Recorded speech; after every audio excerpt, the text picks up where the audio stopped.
तो अब स्वामी जी इसमें एक बात आपको समझना होगा कि स्मृति को आप देखिए गौर से ना।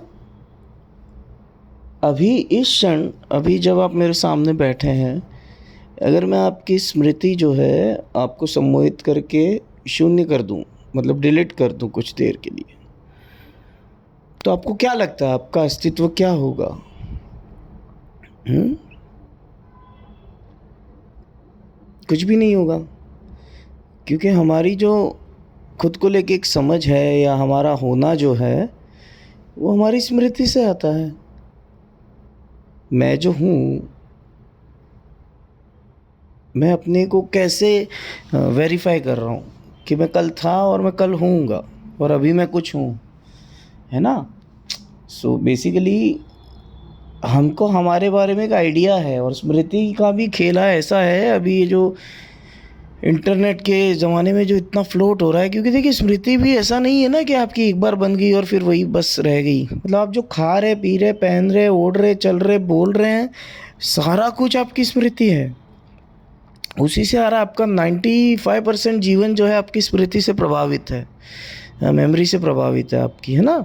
और वो भी फ्लोट हो रही है, मतलब बार बार बदल रही है। आपने एक मूवी देखी 3 घंटे की, तो एक नई स्मृति आपके मस्तिष्क में ऐड हो गई है। अब आप वही नहीं रह गए जो पिक्चर देखने आए थे। आप पिक्चर देखने एक अलग आदमी आया था, और देख कर जो वापस जा रहा है वो एक अलग आदमी है, समझ रहे हैं? तो अब जैसे कि बुद्ध ने इसके बारे में अच्छा कहा है कि आप एक ही नदी में दोबारा नहीं उतर सकते, या आप एक ही व्यक्ति से दोबारा नहीं मिल सकते।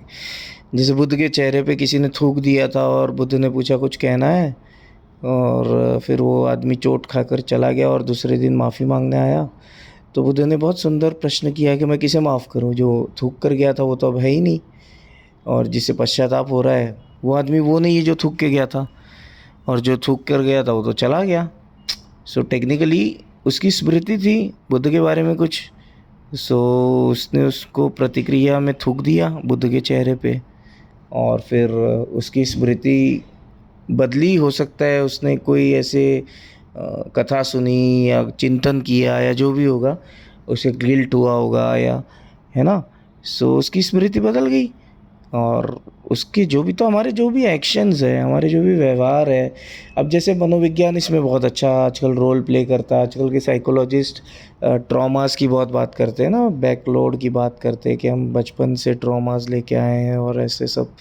सो ट्रॉमास क्या है? आपकी स्मृति है। बचपन में आपने किसी दर्द भरी चीज़ को एक्सपीरियंस किया और वो आपकी मेमोरी आपके जहन में बैठ गई, वो स्मृति आपके साथ रह गई, और आप उसी को महसूस कर रहे हैं बार बार। उस पैटर्न में आप जब भी जाते हैं उससे सिमिलर सिचुएशन में, है ना? तो सारा कुछ, मतलब कई बार आप अनजान लोगों से इसलिए नफ़रत करने लगते हैं कि उनके शरीर की महक, आपका कोई ऐसा ट्रॉमा है उस महक के साथ, उनके चेहरा, उनके पर्सनालिटी कुछ ऐसा मिलता जुलता है जो आपके ट्रॉमास शरीर में, आपके जो बंद है ना ट्रॉमास, सो वो ट्रिगर हो जाते हैं, वो एक साथ में फूट पड़ते हैं। तो अब सामने वाले ने आपका कुछ भी नहीं बिगाड़ा है, बट आपके अंदर कुछ ट्रिगर हो गया, है ना? वैसे ही बाहर भी है कि आपके कोई रिश्तेदार ने कोई ऐसी बात कर दी, दोस्त ने कोई ऐसी बात कर दी, या कुछ ऐसा कर दिया जो कि बाहर से देखने वाले को एकदम नॉर्मल लगेगा, लेकिन आपको उसका बहुत बुरा लग जाता है। तो कुछ अंदर ट्रिगर होता है। सो वो स्मृति है। सो मनुष्य और कुछ नहीं, एक स्मृति है बस। उसकी पसंद नापसंद, उसका अच्छा बुरा, उसका सही गलत, सारा उसकी स्मृति से आता है ना। अब जैसे एक सिंपल बात समझिए कि हिंदू घरों में जो होते हैं लोग, उन्हें जब चिकन पॉक्स होता है तो वो कहते हैं माता आई है, ठीक है? और वो आजकल लोग अंग्रेजी मेडिसिन उसकी लेने लगे हैं, नहीं तो पहले देसी इलाज करते थे, उसको मंत्रवाते थे, और वैसे मतलब कुछ पत्ते वत्ते बांध देते थे, और वो माता का ख्याल रखते थे, पूजा करते थे माता की, और धीरे धीरे वो चिकन पॉक्स ठीक भी हो जाता था। अच्छा, मुसलमान तो माता मानते ही नहीं है, तो लेकिन मुसलमानों को भी चिकन पॉक्स होता था। तो अब मुसलमान के घर में माता क्यों जाएगी, है ना? तो वही है, लेकिन है सारा स्मृति का खेल। तो क्योंकि हिंदू की स्मृति में वो बैठा हुआ है कि चिकन पॉक्स होता है तो माता आती है, तो उसके लिए वो इलाज काम भी करेगा, है ना? अगर झूठी बीमारी है तो झूठा इलाज भी काम करेगा। या सच्ची बीमारी है तो भी झूठा इलाज कभी कभी कारगर हो जाता है। सो ओशो ने एक बहुत अच्छी कहानी इस बारे में बताई थी कि एक वैद्य था। तो पहले तो प्रिस्क्रिप्शन के लिए पेपर नहीं होते थे, तो ये क्या कहते हैं, ईंट पे उसने लिख दिया, पत्थर पे ईंट से एक कोई काला खड़िया पत्थर नुमा चीज़ पड़ी होगी वैद्य के पास। सो कोई पेशेंट आया, बोले मेरे पेट में बहुत दर्द रहता है, तो उसने कोई दवा का नाम लिखा और बोला इसको पीस पीस के खाते रहना और 7 दिन बाद दोबारा दिखाने आना। अच्छा, वो पेशेंट को समझ ही नहीं आया कि उस पत्थर के ऊपर किसी दवा का नाम लिखा है उन्होंने। वो तो उस पत्थर को ही पीस पीस के खाता रहा, है ना, और 7 दिन बाद वो ठीक हो गया। तो जब वो बंदा पेट दर्द लेके आया था, वो सच्चा दर्द था, लेकिन जब वो पत्थर खा के भी वो ठीक हो गया। सो बीमारी सच्ची थी लेकिन इलाज झूठा हो गया, पर वो ठीक हो गया। तो वैद्य ने उसको नहीं बताया कि मैंने उस पर दवा का नाम लिखा था। वो वैद्य थोड़ा शातिर रहा होगा, मनोविज्ञान का जानकार रहा होगा, है ना। सो उसने क्या करा कि ठीक है चल, तो ठीक हो गया ना, ठीक है कोई बात नहीं, अब जा तो तेरे घर जा आराम से, है ना।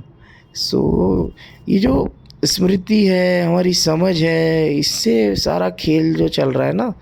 अब जैसे जो बहुत समझदार व्यक्ति होता है उसको बहुत समय लग जाता है, और जो एकदम सीधा साधा भोला भाला आदमी होता है ना, वो तुरंत पहुंच जाता है, उसकी यात्रा तुरंत शुरू हो जाती है, तुरंत ख़त्म हो जाती है।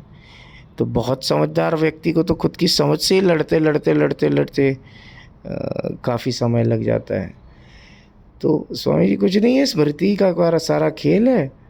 और देख लो, मतलब आज अगर हम कोई ट्रॉमा इकट्ठा करते हैं तो 10 साल बाद फिर उससे डील करना पड़ेगा, उससे उसको रिलीज़ करने के लिए हमें अलग अलग मेथड करनी पड़ेगी। तो हल्का जीना ही मेरे हिसाब से सही जीवन है, सहज जीना चाहिए, साधारण जीवन जीना चाहिए। महत्वाकांक्षा चाँद पर जाने की रखो, हाँ, पर अपनी ज़मीनी हकीकत है उससे भी पकड़ के रखो। तो मुझे लगता है कि हम थोड़ा साधारण जीवन अपने आप को तोहफे में दे पाएंगे, और स्मृति के बोझ से हम खुद को थोड़ा सा आज़ाद रख पाएंगे। क्योंकि सारा कुछ स्मृति है ना। एक शराबी के अंदर कुछ ट्रिगर होता है, कोई स्मृति जागती है और 7 बजते हैं उसके पैर अनजाने ही शराब की दुकान की ओर चल पड़ते हैं। सिगरेट पीने वालों का एक पैटर्न होता है। पैटर्न मतलब क्या, स्मृति तो है ना। जैसे कंप्यूटर की लैंग्वेज में कोडिंग कहते हैं ना, सॉफ्टवेयर की कोडिंग। सो कंप्यूटर की कोडिंग क्या है, एक स्मृति है सॉफ्टवेयर की, कि भैया ऐसे ऐसे ऐसे ऐसे तो काम करेगा बस। सो ज़्यादातर लोग जो है ख़ास पैटर्न में जीवन जीते हैं, इसीलिए सदगुरु जो के पास जब आप जाते हैं तो वो आपके पैटर्न्स को तोड़ता है, वो आपकी स्मृतियों को तोड़ने का काम करता है।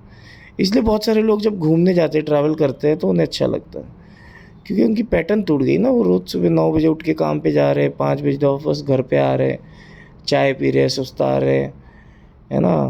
फिर छोटे मोटे घर के काम करते रहे, 8-9 बजे फिर खाना खा रहे, फिर सो जा रहे, फिर सुबह उठ के काम पे जा रहे। तो एक ही तरह की स्मृति बनते जाती है दिमाग की, है ना।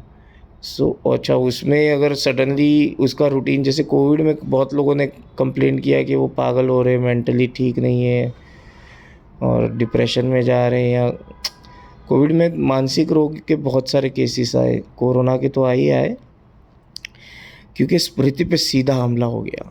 तो पूरा मेमोरी सिस्टम जो है ट्रॉमेटाइज हो गया, है ना। मतलब सालों से लोग एक तरह का जीवन जीते आ रहे थे, और अब पता नहीं क्या करे, एकदम से रुक से गए, ठहर से गए।